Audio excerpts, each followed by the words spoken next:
Malcolm Koonce appeared to be the breakout player for the Raiders in 2023. So who will that guy be in 2024? That plus a whole lot more comes up on Thursday's edition of the Locked On Raiders podcast for May 23rd, 2024.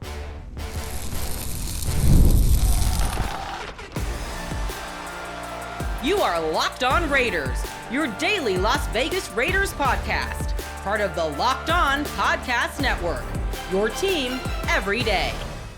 And welcome in, Raider Nation, to another edition of the Locked On Raiders podcast. Thank you so much for making the show your first listen of the day. Make sure you subscribe or follow for free on YouTube or wherever you get your podcasts to get the latest edition of the show as soon as it becomes available. As always, if you're checking us out on YouTube, you know we appreciate that. The show grows each and every day, and that's because of you, Raider Nation, and of course, my man Ari. Ari does a fantastic job getting us up on YouTube, making us look good, sound good, everything we're supposed to do. Yeah. Ari does it. You can hit him up on Twitter at Ari Produces. You can hit me up as well at your boy Q254. And we got the Locked On Raider podcast voicemail line, 707-654-4693. Plenty of calls and texts. We'll try to squeeze in as many as possible. Coming up in segment number 3, a lot of good subjects. So, again, we'll get as many calls and texts in as possible. That'll be segment number 3. Segment number 2, we'll talk about breakout players for the Silver and Black. I believe Malcolm Koonce was the guy, especially in the second half of the season last year, was the guy for the Silver and Black. It was great to see him do what he does. But who can do that in 2024, and can they have that breakout season at the beginning as opposed to midway through? All that will come up in segment number 2 of today's Locked On Raiders podcast. Here in segment number 1, just a few news and notes that I collected, and we'll jump right into it after I tell you about the title sponsor of the show, which is Game Time. Download the Game Time app, create an account, use the promo code LOCKEDONNFL for $20 off your first purchase. Terms do apply. So off top, the Raiders signed a wide receiver on Wednesday. It's like, wait, what? A wide receiver? Why did they sign a wide receiver? The Raiders signed wide receiver Alex Bachman.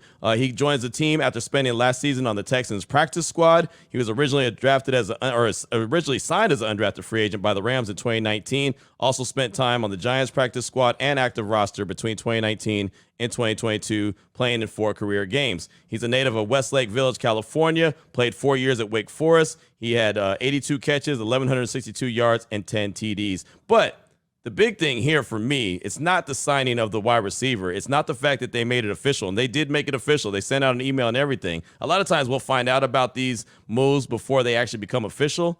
But who did they release? Who did they move off of the active roster, the 90-man roster, to make room for Bachman? That's really my big question. I'm sure we'll find out sooner rather than later, but is it someone that got released?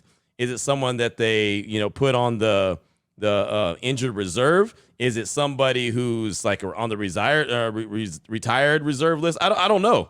Like, we have no idea. But as I have the current roster, the 90-man roster in my hand that I received on Tuesday at Raiders OTAs, there's 90 guys on that roster. So, and you know what? I actually solved the problem myself. There was only 89. Hold on, 55 is on here. Yep, there you go. Never mind. See, we did that in real time. We worked it out together. Sometimes we just need to work out our problems. So they didn't have to release somebody. They didn't have to put someone on injured reserve. David Agoha, number 55. Remember, he's the player from Nigeria. So he's on that. He doesn't count against the 90-man roster. So there you go. So actually, they're allowed to have 91 because, again, he doesn't count on the 90-man roster, just like he wouldn't have counted on the 53-man roster last year, and he wouldn't have counted on the 16-man practice squad last year. So there you go. Raider Nation, me and you together. Work that out. All we had to do was, sometimes they say, just sound it out. That's all we had to do was sound it out. So now I feel a lot better. Alex Bachman signed on Wednesday by the Silver and Black. Also, we heard rumors about the league potentially expanding to 18 games, and I don't think any of us would be surprised if Roger Goodell came out and said, yeah, you know what? We're going to move this on to 18 games. It's only been 3 seasons since it's been 17 games, but as soon as the league went to 17 games, we all knew that 18 games was right around the corner. Roger Goodell was in Nashville for the owners' meetings, and he actually said, I think we're good at 17 right now. That's what he told ESPN. He said, but listen, we're looking at how we can continue. I'm not a fan of the preseason. I don't think we need 3 preseason games. I'd rather replace a preseason game with a regular season game any day. That's just picking quality, right? If we got to 18-2, that's not an unreasonable thing. So, again, I don't know when they're going to expand to 18 regular season games. I just know at some point they'll expand to 18 regular season games. And Roger Goodell clearly wants to do that as well and get rid of preseason games. And that's fine, right? I mean, that's fine to have 18 regular season games and only 2 preseason games, even though that's still wear and tear on the players' bodies, right? Because a lot of the players, especially the main players, don't play in the preseason anyway. So 17 is already tough. 18 will be tough. Maybe they'll give 2 bye weeks. Who knows? But you already know at some point they're going to expand to 18 games. But I just thought it was funny where he said, yeah, I think we're good right now. But look, it's only been 3 years since the league has been at 17 games. So that I found to be pretty interesting. This I found to be great. This I found to be something that everyone could use in their everyday life. And every once in a while, I like to bring something to the table that has to do with life, not just football, but has to do with life. I like to bring those really good nuggets. And I found this nugget to be great. Tom Brady, Jay-Z, Michael Rubin, they were in L.A. over the past weekend, and they were talking to a handful of rookies like Caleb Williams, Drake May, Bo Nix, Malik Neighbors, Jaden Daniels, and the Raiders' Brock Bowers. And I just love what Tom Brady had to say. I love what all 3 of the guys had to say because, again, it translates to the NFL, but it also translates to real life. And sometimes you just need to hear it from someone who has greatness in their DNA, which all of those guys, Brady, Jay-Z, and Michael Rubin, have all seen a lot of greatness in their life. So here's what they had to say to the rookies in LA the past weekend. When you have 53 guys on the team and you think it's about you, it ain't about you, it's about us. And the biggest problem I see with a lot of the young players today, you guys are making it too much about I and me because of social media, because of branding and all that. It's fine, you're not gonna win. There was a difference between being a star and being a champion. Your talent gets you there. You know, your work ethic and your discipline takes you to where you want to be. Every day of practice is important. You know why? Because when I was on the Patriots and we had 20 years of winning, every day was a big day. I treated a preseason game, I treated a regular season like it was a Super Bowl. So when I got to the Super Bowl, it was just another day for me. You got to know who you are because those moments going to come. You're going to be down 28-0. You got to say, all right, I know who I am. I'm going to go get it. I'm unrelenting. Like, I will not quit in anything I do. And I never got there on, educational background. I never got there on skill. It was work ethic and hustle. There should be nobody in your life that should have higher expectations for you than you. You're going to evolve or you're not. You're going to keep evolving or you're not. And if you're not, the world still spins. If you're forever curious, you'll always keep getting better. So I thought that was great. I mean, I really do. It kind of is right up my alley. You hear Michael Rubin saying, look, I didn't have no education. I just had a hustle and work ethic, right? You hear Jay-Z talking about continue to reinvent yourself and continue to work. And if you don't, you just stand still and you're not curious. It's okay because the world's going to keep on spinning. You hear Tom Brady talking about, practice and play like every game is a Super Bowl. When you get to the Super Bowl, it's not going to matter, right? It's just another game. So I love the information, the knowledge that they were dropping on all those players. Again, the rookies were all in L.A., and they do this each and every year. But Caleb Williams, Drake May, Bo Nix, Malik Neighbors, Jaden Daniels, of course, the Raiders' Brock Bowers as well, were all in attendance. I thought that was some really good stuff. Coming up in segment number 2 of today's Locked On Raiders podcast, who's in line to be a breakout player for the Silver and Black? I'll give you one on defense. I'll give you one on offense. We'll do that in segment number 2 of today's Locked On Raiders podcast. Before we get to that, though, I do want to tell you about Yahoo Finance. And look, let's get straight to the point. You want to grow your portfolio to deal with the rising cost of inflation, right? You want to pay off your debt and your mortgage. Pretty much anything standing in the way of you and financial freedom. With Yahoo Finance, you can get to access the news, data, and tools that you need in order to help reach that financial freedom. Check this out. For more than 25 years, Yahoo Finance has been the brand behind every great investor. Whether you're a seasoned investor or looking for that extra guidance, Yahoo Finance gives you all the tools and data you need, and it's all in one place. They are the #1 finance destination, producing a holistic look at financial news cycle, including breaking news, original editorial perspectives, analysts, ratings, independent research, customizable charts, and so much more. You can securely link your brokerage accounts for a unified view of your wealth, including 401k and other investments. A comprehensive perspective is what sets apart great investors, and it's how Yahoo Finance ensures you have the insight to look at your wealth in its entirety. Plus, they have a lot of big words, and big words are cool.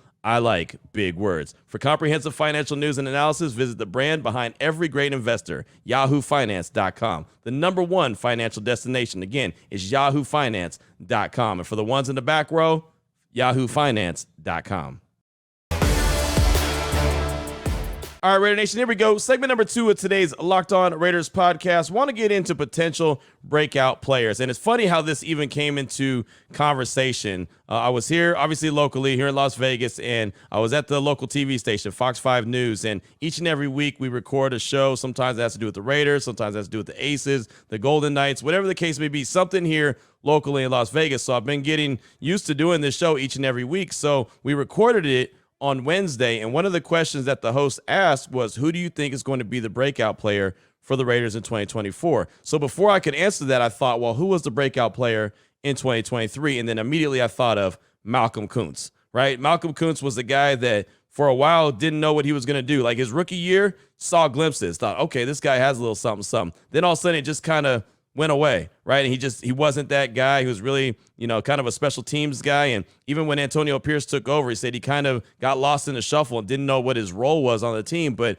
after AP took over, you saw him take off. So I feel like Malcolm Koonce really broke out. I'm so excited to see what he does in 2024 to build off of what he did in 2023. And remember, he's going into a contract year, right? So, of course, he's really going to want to ball out. But him being out there and him being, more of a leader now as well, lets you know that, okay, he has arrived. And it's funny, I was looking at Pro Football Focus on Wednesday, and I saw where they had the Raiders and their 3 best players, and they had the 3 best players for every single team in the league. But for the Raiders, they had Devontae Adams, Colton Miller, and Max Crosby. But then they also considered linebacker Malcolm Koonce. So that lets you know that he even caught the attention of Pro Football Focus. So I thought about it when I was asked that question at Fox 5 Sports, hey, so what, who do you think is going to be the breakout player for the Raiders in 2024? And I thought of 2 guys, and they're two guys that are both second-year guys. Tyree Wilson, the number 7 overall pick. He played in 17 games his rookie year. He had 16 solo tackles, 3.5 sacks, a forced fumble, and a fumble recovery. And you would probably look at that line and say, no, that's not bad. It's not bad if you're a 3rd or 4th round pick, not if you're a number 7 overall. But again, Tyree Wilson was drafted with the expectations he was going to sit behind Chandler Jones and learn. And we all know that the whole Chandler Jones situation went away quick, fast, and hurry, and it got pretty ugly. And I say it almost all the time. Matter of fact, anytime I talk about Chandler Jones, I hope he's doing okay, right? Because obviously that was a situation that was bigger than football. But getting back to Tyree Wilson, you could see that he wasn't comfortable immediately. We talked to him on Tuesday following practice, and, he let it be known that he was the big man on campus when he was at Texas Tech. And then all of a sudden he arrived in the NFL and he's the low man on the totem pole. And, he had to be humbled a little bit, right? He had to also learn the speed of the game, and everybody was the best of the best, where he was the best on that team and the best in that conference while he was, playing in the Big 12. All of a sudden he arrives in the NFL and everybody is the best of the best. So he had to learn. You saw him look like he was getting off the line really slowly when he first got acclimated or was trying to get acclimated to the NFL. He was obviously rehabbing his foot. And so it just didn't start off right. And it got better towards the end of the season. But it was almost one of those like a redshirt season. And whatever you were able to get from him his rookie year was really gravy. So with that being said, it's almost kind of obvious why I believe he's going to be the breakout player. He's healthy. When I saw him on Tuesday, he looks better. Right? Even though he didn't look bad his rookie year, same size, same weight, but he's just more rocked up. He's more muscular, he's more built. He's not, I don't want to say soft because I don't think Tyree Wilson was ever soft, but you could just see that he's worked on his body a little bit as well. And he also sounds a lot more confident, right? If I had more time, I'd play his presser from Tuesday, because you could just hear Tyree. And it was only about 4.5 minutes, but his rookie year, that would have been 2.5 minutes. I mean, he sounds more confident. He looks more confident what he's doing. And not to mention, the Raiders' defensive line got better with the addition of Christian Wilkins. Not to mention, I mentioned Malcolm Koonce, the breakout he had in 2023. He's going to be a big-time player along that defensive line. Max is Max. So I feel like a lot of pressure is going to be on Tyree Wilson, where he's not going to think about being number 7 overall, and he's just going to be able to go out there and do. Right? So I know he only had 3.5 sacks, and I don't really want to put a number on it, like you have to get this or you're, not successful. I think that he should easily double what he had, at least with 3.5. He should be able to at least double that in 2024. But more importantly, he needs to be a disruptive force. And I think Patrick Graham's going to be able to use him up and down the line, right? They could put him inside like they did quite a bit at the end of 2023. They could kick him outside and have him as an edge rusher, but just as a disruptive force. As long as he's getting pressures, if he's batting some balls down, if he's getting sacks, if he's helping create turnovers, if he's recovering fumbles, like all that plays a part in it. He just has to be a disruptive force and be a key cog on that defensive line, even if it's part of a healthy rotation, right? As long as you're playing your role, that's a success. I was actually asked, like, do you see Tyree Wilson as a bust? I was like, no. No, he had 1 year and he came in injured. I'm definitely not going to put a bust label on him when he was injured, when he was drafted, right? That's not his fault that he was drafted number 7 overall and he had an injured wheel. I had no problem with them drafting him at number 7, by the way. I was a big Tyree Wilson fan. I still am. I still think he can bring a lot to the table. That's why I'm excited about what he can do in 2024. So defensively, he's my player that I think is going to break out for the silver and black. But I also I didn't want to shortchange the Raiders, and I want to say, okay, who can break out as far as the offense goes? And that was hard. It really was, because, I could say Brock Bowers, but he's a rookie, right? I could say Michael Mayer, but I'm not too sure what the 1-2 punch is going to look like, how Luke Getsy is going to do it. Zamir White, I think that he showed a little bit of what he could do at the end of the season in 2023. So I guess I could have gone in that direction as well, as he's going to be tasked with carrying the load. But then I thought about Trey Tucker. And one, I always overlook Trey Tucker. So I was actually proud of myself for not overlooking Trey Tucker. But I thought about him. He was drafted in the 3rd round in 2023. He was number 100 overall, as a matter of fact. He had 19 catches on the season for 331 yards. Not a whole lot of production. 2 touchdowns, but 17.4 yards per catch. So not too bad, right? 2 TDs, 17.4 yards per catch. You'll take that. You just want to see more production. But the reason why I have him as the guy that I think can break out offensively is because of everyone else that's going to be on the field. He may, just like he gets lost in the shuffle in my head sometimes, he may get lost in the shuffle on the field. If you have Devontae out there, if you have Jacoby Myers out there, if you have Brock Bowers out there, if you have Michael Mayer out there, and somehow you slide Trey Tucker out there, he could end up being lost in the wash, right? And all of a sudden, he may be able to hit some home run plays where he might not have, 100 catches. I'm not saying he'll break out like that, but he may be able to, make that 17.4 go up to closer to 20, right? Or maybe 17.4, but,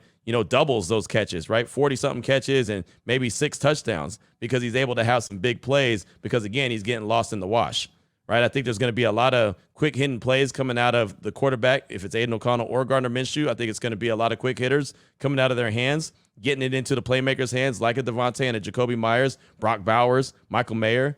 But I believe there's going to be an opportunity to stretch the field, and you can't really, double the deep threat. So he'll have that opportunity. He'll get a lot of one-on-one coverage, and we know his speed can beat just about anybody. He's just got to make sure he works on his footwork and his hands, right? That was the one thing that slowed him down. You look at his numbers that he had in his rookie year, he probably has, at least 1 to 2 more touchdowns and probably about a handful more catches and maybe even 100 more yards if he's inbounds, if he doesn't juggle the ball, if he doesn't drop the ball. There was just concentration moments where you could tell he was not 100% sure. So if he's been on the jug machines, if he's been working on his hands, not bobbling the ball and working on his feet, he can really be a productive player. Now, that's on him.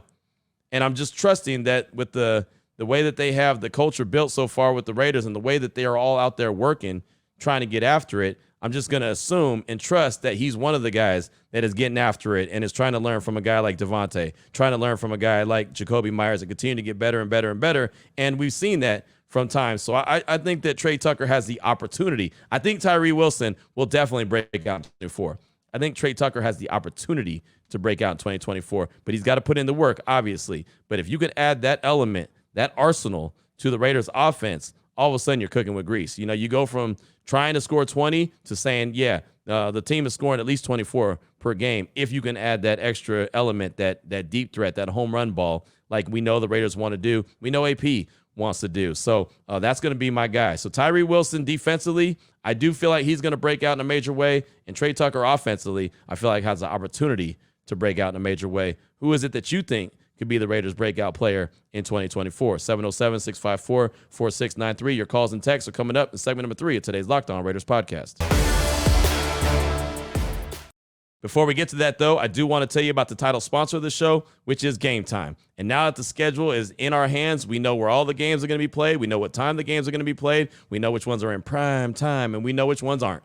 Right? So now you can decide what game am I going to go to? Do I want to start out the season in SoFi Stadium? Do I want to go to Las Vegas and go to Allegiant Stadium, maybe end the season against the Chargers? Maybe I want to go to Baltimore and check out the Ravens. Maybe I'm going to Kansas City to see that Black Friday game. What game is? Maybe I'm going to New Orleans, checking out Derek Carr at the end of the year, right? See what Derek Carr and the Saints are talking about. Maybe that's it. I mean, there's so many different options to choose from. Game Time has got you covered with the tickets. That's the most important deal. They got last-minute deals. They've got flash deals, zone deals. They got all kind of deals. They got views from your seat, which I think is the most important. You buy the tickets, and you know exactly where you're sitting, what it looks like. You know the whole shebang, right? All you got to do is check them out with Game Time. Take the guesswork out of buying tickets with Game Time. Download the Game Time app. Create that account. Use promo code LOCKEDONNFL for $20 off your first purchase. Terms apply. Again, create the account. Use the promo code LOCKEDONNFL. That's LOCKEDON NFL for $20 off. Download the Game Time app today. Last minute tickets, lowest price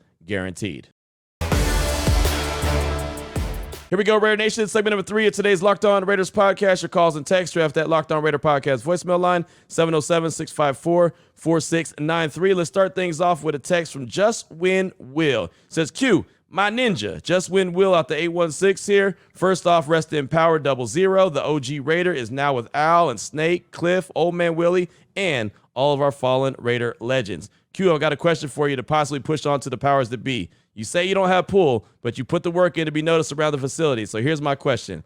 Will the team rock a 00 patch on the uniforms this year? Or even one better, on the home opener, everyone rocks a 00 for either a quarter or, dang it, the whole game. I think it'd be really cool if they could somehow pay homage to the original Raider. Thanks, Q, for everything you do for the nation. Just Win Will out, Raiders. And Just Win Will, thanks so much for the text. And yeah, I don't think they're going to all rock 00 on the first day of the opening or the season, in 2024. I don't think that's going to happen. I don't think they'll do anything as far as their jersey numbers, but they'll definitely do something for Jim Otto 00. They'll have either a patch on their jersey, a sticker on their helmet. I know for the home opener, it'll be week 3. I'm sure they'll really pay homage because the first 2 games are on the road, but yeah, they'll definitely do something for Jim Otto, and I know they'll do it big because it's near and dear to Mark Davis's heart. You saw that he lit up the Al Davis Memorial torch in honor of Jim Otto, so that kind of lets you know exactly where they stand and that they definitely are going to do something. I don't know what it is, but if I find it out, I'll definitely let you know in advance. Thanks so much for the text. I do appreciate you. Up next, got a call from Raider Izzy. He's calling to talk about the 2 tight end system and as it pertains to the Raiders, and brings up a team in particular that he feels like could compare to the situation the Raiders find themselves in, and explains it to us now. Here he is, Raider Izzy. What up, Q? Raider Izzy.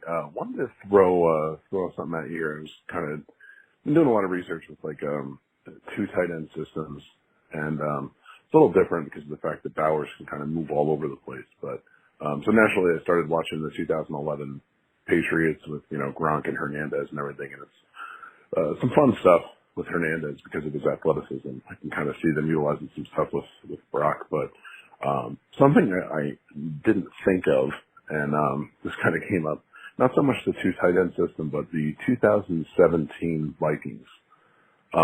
Really similar situation to what we're in now. So 2016 they go 8-8, I think it was, with Bridgewater.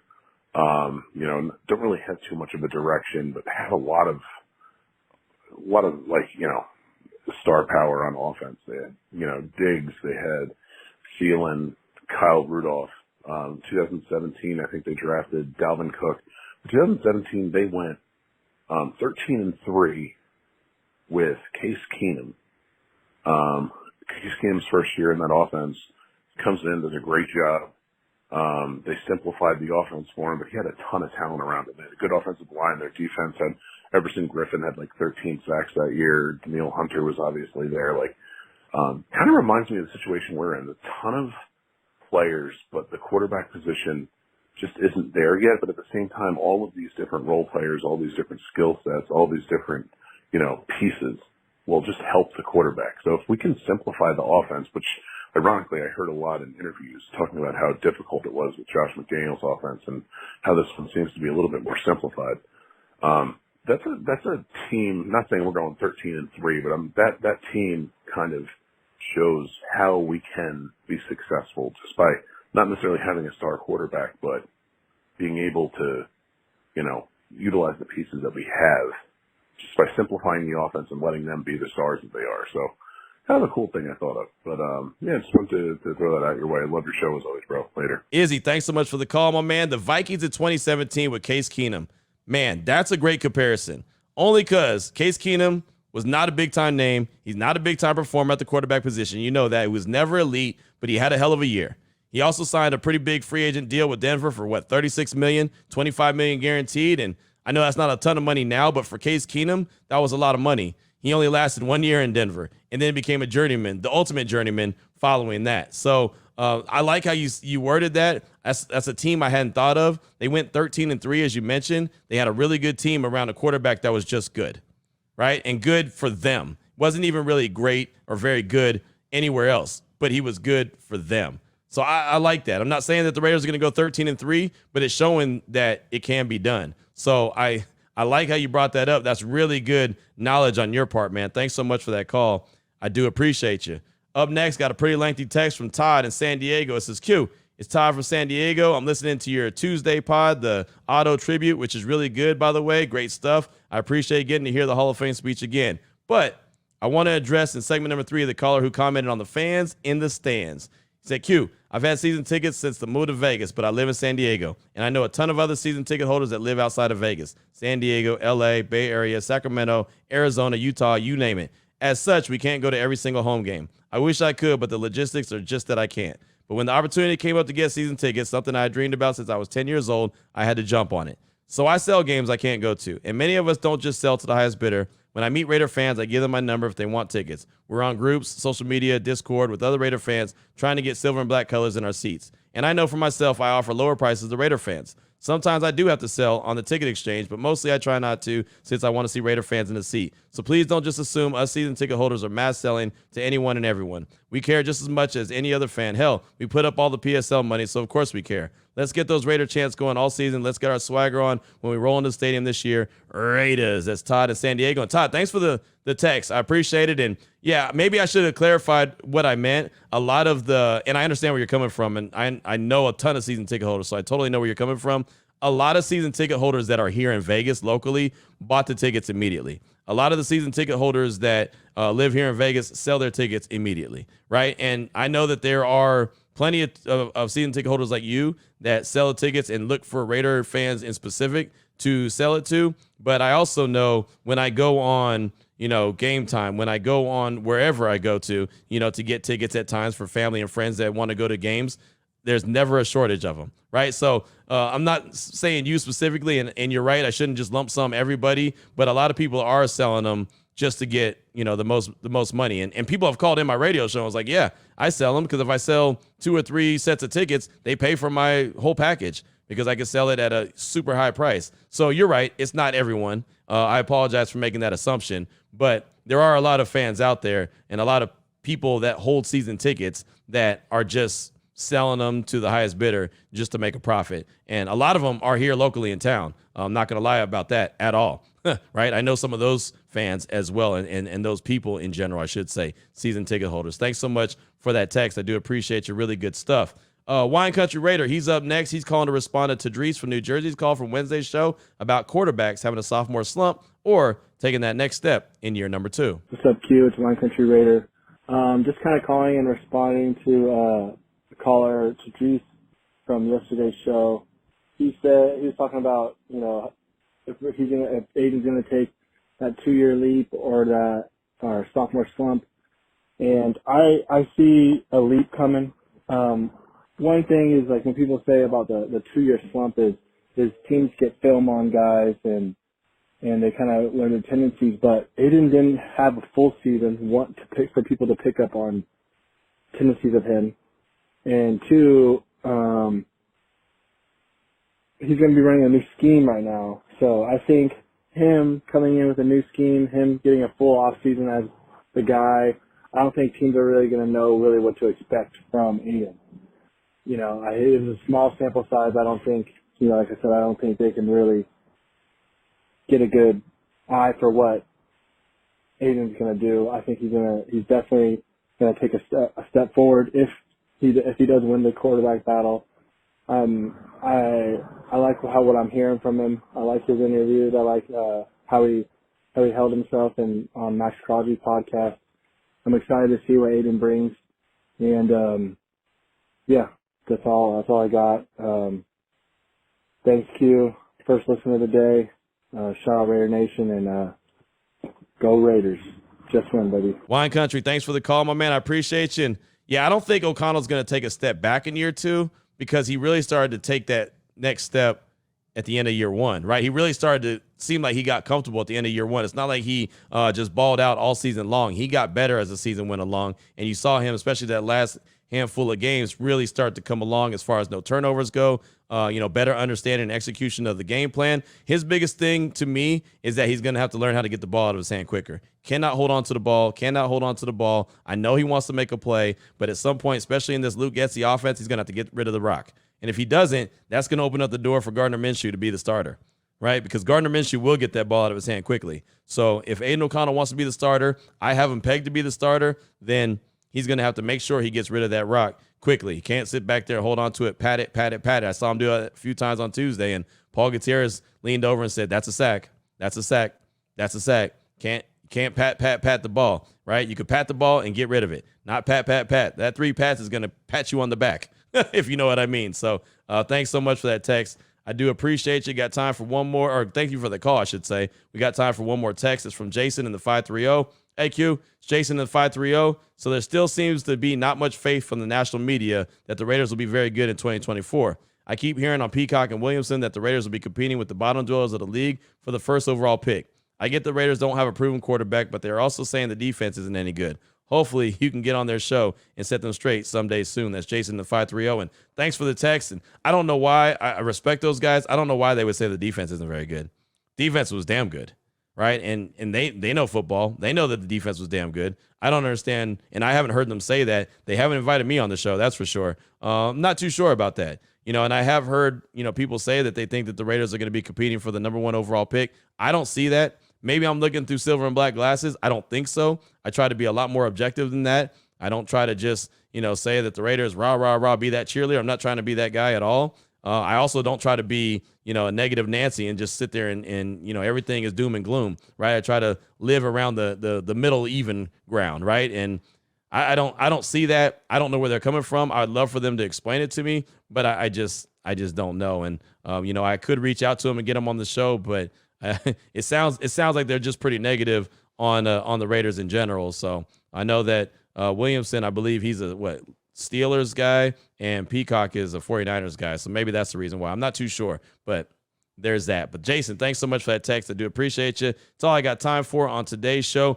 Coming up tomorrow on Friday as we close out really strong, we'll have news and notes of the day, of course. We'll talk about the playoff picture. We will. We'll close out the week strong, heading into Memorial Day weekend. We'll talk about the playoff picture. We'll do that. And we'll also get to calls and texts, including South Florida Raider, who's very passionate about the quarterback position, the head coach position. You'll hear that call and many other calls as we close out the week really strong on Friday. So until then, Raider Nation, take care of yourself, take care of your family, love on your family. Most importantly, as always, just win, baby.